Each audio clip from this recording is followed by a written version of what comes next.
बहुत समय पहले की बात है। किसी नगर में एक बेहद प्रभावशाली महंत रहते थे। उनके पास शिक्षा लेने हेतु दूर दूर से शिष्य आते थे। एक दिन एक शिष्य ने महंत से सवाल किया, स्वामी जी, आपके गुरु कौन हैं? आपने किस गुरु से शिक्षा प्राप्त की है? महंत शिष्य का सवाल सुन मुस्कुराए और बोले, मेरे हजारों गुरु हैं। यदि मैं उनके नाम गिनाने बैठ जाऊं तो शायद महीनों लग जाए, लेकिन फिर भी मैं अपने 3 गुरुओं के बारे में तुम्हें ज़रूर बताऊंगा। मेरा पहला गुरु था एक चोर। एक बार मैं रास्ता भटक गया था और जब दूर किसी गांव में पहुंचा तो बहुत देर हो गई थी। सब दुकानें और घर बंद हो चुके थे। लेकिन आखिरकार मुझे एक आदमी मिला जो एक दीवार में सेंध लगाने की कोशिश कर रहा था। मैंने उससे पूछा कि मैं कहाँ ठहर सकता हूँ, तो वह बोला कि आधी रात गए इस समय आपको कहीं कोई भी आसरा मिलना बहुत मुश्किल होगा, लेकिन आप चाहें तो मेरे साथ आज की रात ठहर सकते हैं।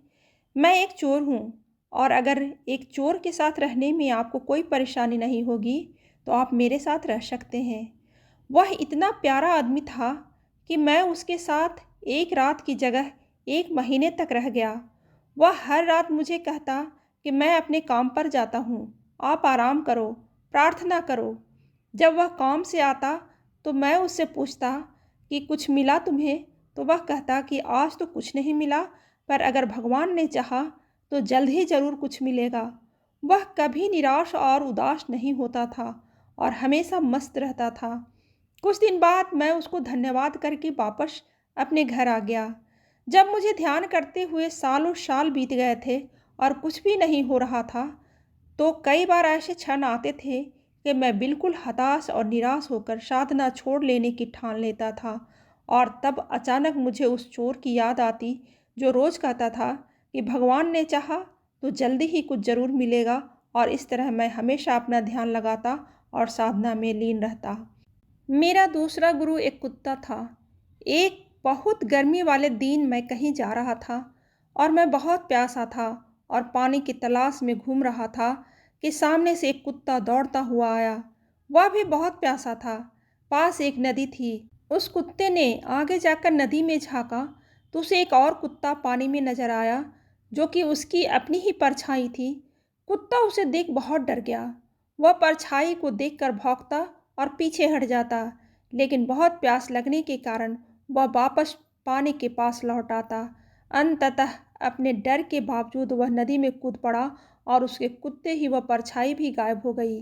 उस कुत्ते के इस साहस को देख मुझे एक बहुत बड़ी सीख मिल गई।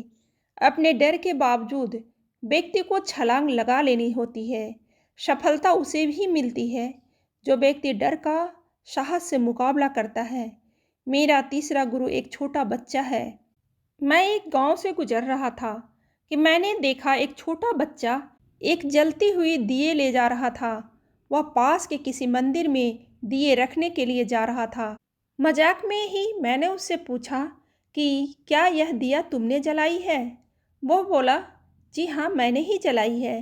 तो मैंने उससे कहा कि एक क्षण था जब यह दिया बुझी हुई थी और फिर एक क्षण आया जब यह दिया जल गई। क्या तुम मुझे वह स्रोत दिखा सकते हो जहाँ से यह ज्योति आई है?